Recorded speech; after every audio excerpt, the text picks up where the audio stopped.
The Pygmalion Effect, or Rosenthal effect, is the phenomenon whereby higher expectations lead to an increase in performance.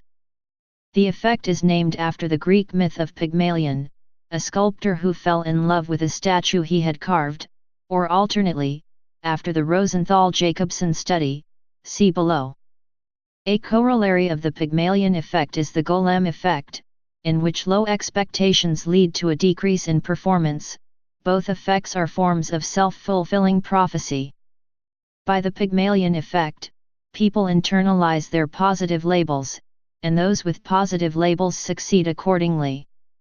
The idea behind the Pygmalion effect is that increasing the leader's expectation of the follower's performance will result in better follower performance. Within sociology, the effect is often cited with regard to education and social class. Studies of the Pygmalion effect have been difficult to conduct. Results show a positive correlation between leader expectation and follower performance, but it is argued that the studies are done in an unnatural, manipulated setting. Scientists argue that the perceptions a leader has of a follower cause the Pygmalion effect. The leader's expectations are influenced by their perception of the situation or the followers themselves. Perception and expectation may possibly be found in a similar part in the brain. Rosenthal-Jacobsen study.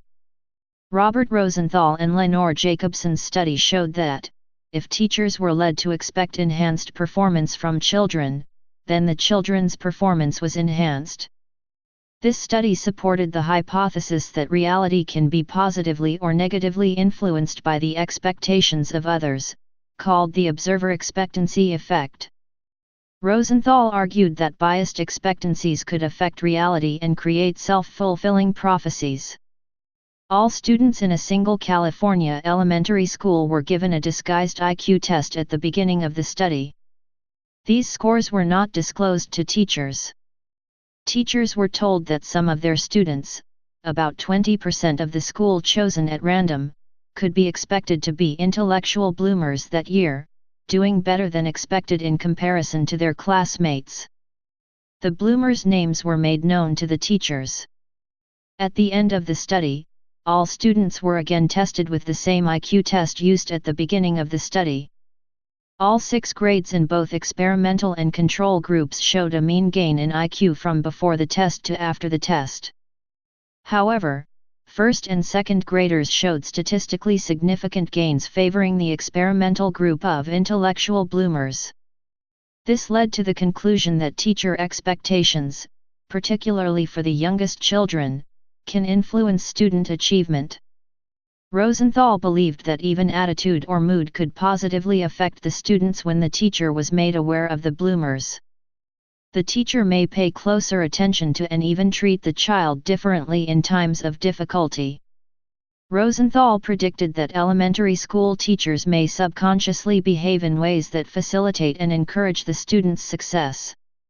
When finished, Rosenthal theorized that future studies could be implemented to find teachers who would encourage their students naturally without changing their teaching methods. The prior research that motivated this study was done in 1911 by psychologists regarding the case of Clever Hans, a horse that gained notoriety because it was supposed to be able to read, spell, and solve math problems by using its hoof to answer. Many skeptics suggested that questioners and observers were unintentionally signaling Clever Hans. For instance, whenever Clever Hans was asked a question, the observer's demeanor usually elicited a certain behavior from the subject that in turn confirmed their expectations. For example, Clever Hans would be given a math problem to solve, and the audience would get very tense the closer he tapped his foot to the right number, thus giving Hans the clue he needed to tap the correct number of times. A major limitation of this experiment was its inability to be replicated well. Most studies using product measures found no expectancy advantage for the experimental group, but most studies using process measures did show teachers to be treating the experimental group more favorably or appropriately than they were treating the control group, because teachers did not adopt the expectations that the experimenters were attempting to induce, or because the teachers were aware of the nature of the experiment. Students' views of teachers. Teachers are also affected by the children in the classroom. Teachers reflect what is projected into them by their students.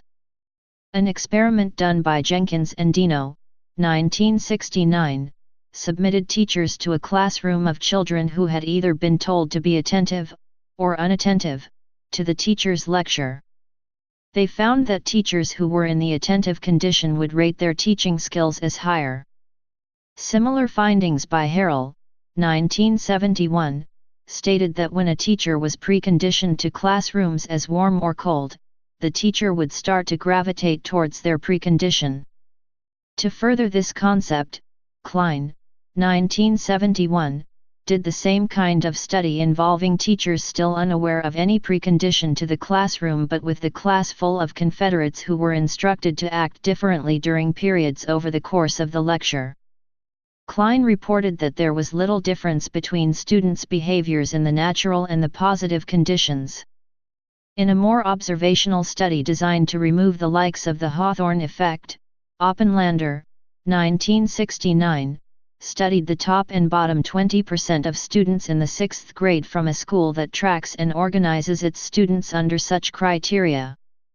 Criticism of the Pygmalion study. Robert L. Thorndike, an educational psychologist, wrote that the instrument used to assess the children's IQ scores was seriously flawed. For example, the average reasoning IQ score for the children in one regular class was in the retarded range, which, given the circumstances, is impossible. In the end, Thorndike wrote the Pygmalion study's findings were worthless.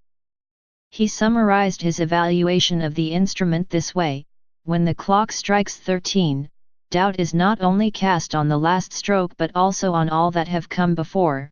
When the clock strikes 14, we throw away the clock.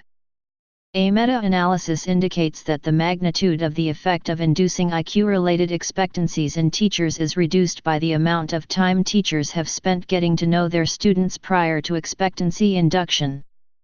When teachers have gotten to know their students for more than 2 weeks prior to expectancy induction, the impact of expectancy induction is virtually zero. In the workplace, leader expectations of the employee may alter leader behavior.